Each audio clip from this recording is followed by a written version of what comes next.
आए अपनी बेटियों की शादी में और बेटों की शादी में बेतहाशा मालो दौलत को लुटाने वालों,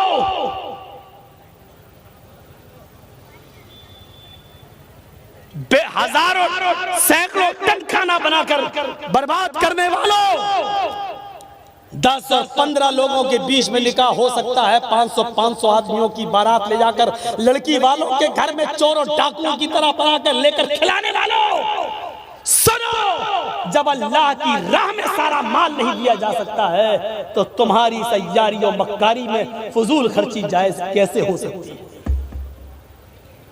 यहां कैसे जायज हो सकती है? कभी हमने गौर किया है, सोचा है हमने?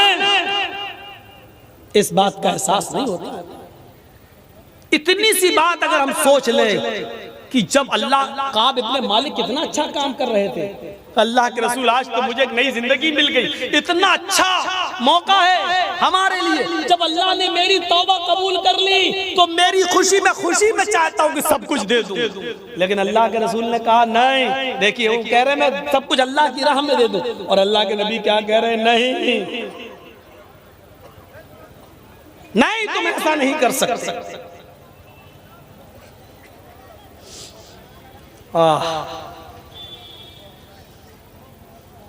एक औरत जिसके पेट में बच्चा है और आपने उसको तलाक दे रखी है, या बच्चा पैदा हो चुका है और वो अपनी मां का दूध पी रहा है और आपने ऐसी हालत में उसको तलाक दे दी है, तो उधर भी कुरान एक हुक्म नाफिज कर रहा है, वालल मौलूदी लहू रिज़्क़ुहुन्ना व किस्वतुहुन्ना, और लड़के के बाप के ऊपर यह जरूरी है।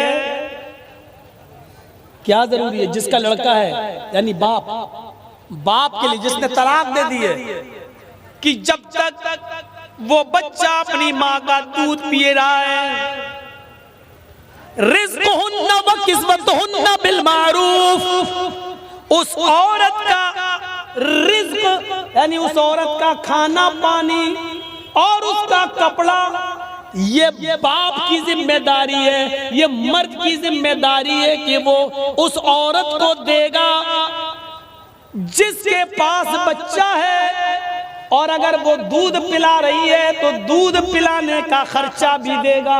तलाक हो गई, इद्दत 3 महीने गुजर गई, लेकिन चूंकि अभी वो बच्चे को दूध पिला रही है और बच्चा मां का दूध पी रहा है, तो इस पर भी कुरान क्या कह रहा है? रिज़्क़ुहुन्ना व किस्वतुहुन्ना बिल मारूफ, उस बच्चे के बाप के ऊपर ये जिम्मेदारी आयद होती है कि जब तक वो औरत जिसको तलाक दे दी है 3 महीने गुजर जाने के बाद भी वो तुम्हारे बच्चे को जब दूध पिला रही है, तो जब तक वो तुम्हारे बच्चे को दूध पिला रही है, उसकी रोजी रोटी, उसके खाने पीने का खर्च और उसका कपड़ा लत्ते की जिम्मेदारी लड़के के बाप के ऊपर आए दे। लेकिन इसमें भी एक शर्त लगा दी, बिल मारूफ तरीके से। समाज में खाने पीने का जो चलन चल रहा है और पहनने का लिबास का जो चलन चल रहा है, उस तौर तरीके पर अगर औरत ये चाहे कि हम बिरयानी का खर्चा मांगे और समाज के अंदर दाल चावल खाने का रवाज है, तो आपको दाल चावल का खर्चा देना है, समाज के हिसाब से चलना है। उस औरत के लिए आप बिरयानी का इंतजाम नहीं करेंगे, उसको चिकन और मटन नहीं, बिल मारूफ कहकर ये बता दिया कि इस अच्छे काम के अंदर भी तुम्हें फजूल खर्ची नहीं करना है। तुम्हारे समाज में अगर 150 और 200 रुपए की साड़ी आमतौर पे औरतें पहनती है, तो तुम 1000 का सूट नहीं दोगे, वही 150 और 200 की साड़ी उस औरत को पहनाओगे। इसमें फजूल खर्ची नहीं कर सकते हो। ओ लोगों, लड़का मेरा है, वो मेरे बच्चे की माँ है, आज हमने तलाक दे दी है, वो बच्चा मेरे पास आना है, उसकी माँ अलग होगी, वो बच्चा तो मेरा माना जाएगा, लेकिन हम चाहें कि उस बच्चे की परवरिश में ज्यादा से ज्यादा खर्च कर दें और उसकी माँ को बजाय दाल चावल के बिरयानी खिलाएं, मुर्गो मुसल्लम खिलाएं। कुरान कहता है ये फजूल खर्ची है। तुम्हें अपने समाज के तौर तरीके पर चलना होगा, तुम्हें अपने मुआशरे के और समाज के रास्ते पे चलना होगा। दस्तूर के मुताबिक वहाँ जो खाने पीने का चलन है वही खिलाना और वही पहनाना होगा। तुम हद से आगे इस मामले में नहीं बढ़ सकते हो। यहाँ पर भी देख लीजिए अल्लाह रब्बुल आलमीन ने एक कानून, एक नियम बना दिया कि इधर भी फजूल खर्ची तुम नहीं कर सकते। मैं वेद और रामायण और मंत्रों की तरफ इसलिए नहीं जा रहा हूं कि वो सब आप सुन चुके हैं।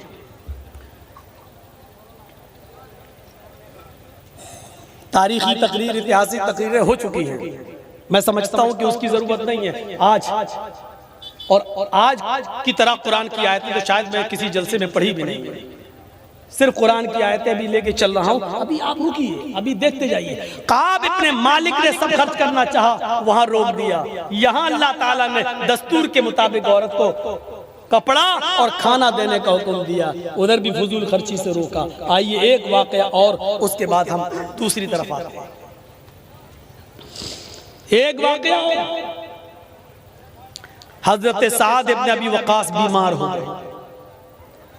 बुखारी उठाइए, हजरत साद इब्ने अबी वक्कास बीमार हुए। अल्लाह के रसूल को पता चला कि हजरत साद की तबीयत खराब हो गई। अल्लाह के रसूल उनकी आयादत के लिए उनके घर गए। इस वाक़े से तो आंखें फटी की फटी रह जाएंगी। अल्लाह के नबी जब उनकी आयादत के लिए गए तो हजरत साद ने हजरत मुहम्मदुर रसूलुल्लाह का हाथ पकड़ लिया और कहने लगे, जुमले देखिए, अय अल्लाह के रसूल मेरी बात को जरा गौर से सुनना। अब मुझे कई कई बीमारियां लायक हो गई हैं, नहीं लगता कि मैं इस बीमारी में बचूंगा।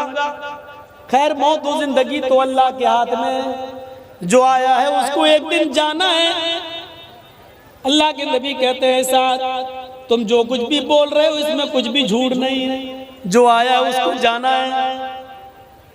तुम कह रहे हो कि इस बीमारी में अब मुझे बचने की उम्मीद कम है, तो उम्मीदें दुनिया लगाती है।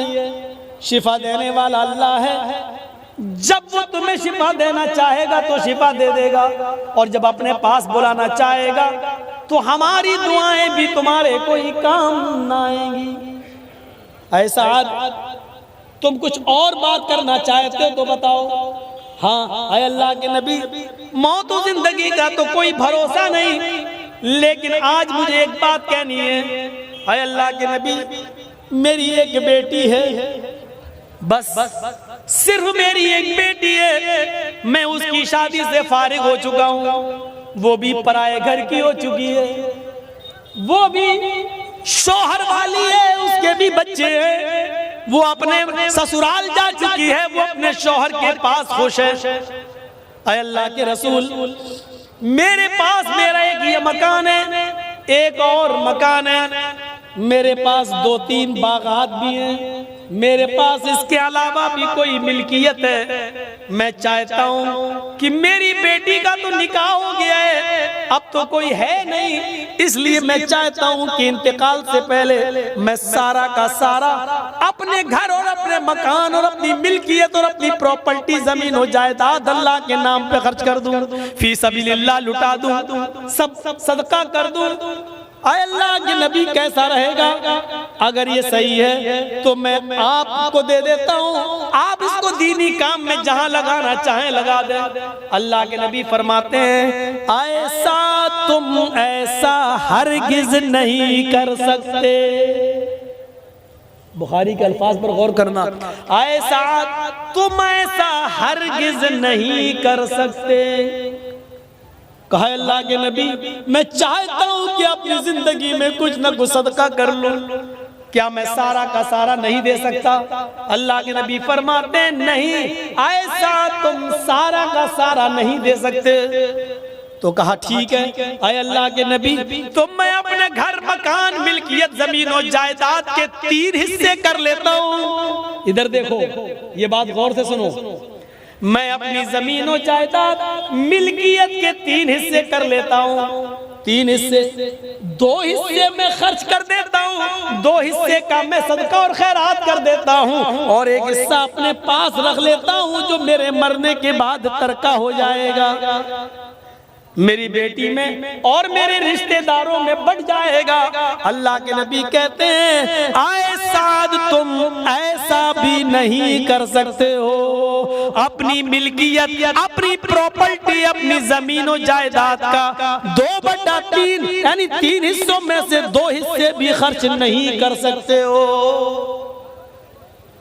कहा अल्लाह के रसूल ठीक है, अगर 2/3 2/3 भी खर्च नहीं कर सकता हूँ तो ऐसा करता हूँ कि मैं अपनी मिल्कियत को आधा आधा कर देता हूँ, आधी मिल्कियत अल्लाह की राह में खर्च कर देता हूँ और आधी मिल्कियत अपने पास रख लेता हूँ, वो मेरे मरने के बाद मेरी बेटी और मेरे रिश्तेदारों में तरके के तौर पे काम आ जाएगी। आपने फरमाया, आए साद तुम अपनी जिंदगी में अपनी प्रॉपर्टी, जमीनों जायदाद का आधा आधा हिस्सा करके आधा माल भी सदका और खैरात नहीं कर सकते हो, आधा भी नहीं दे सकते हो।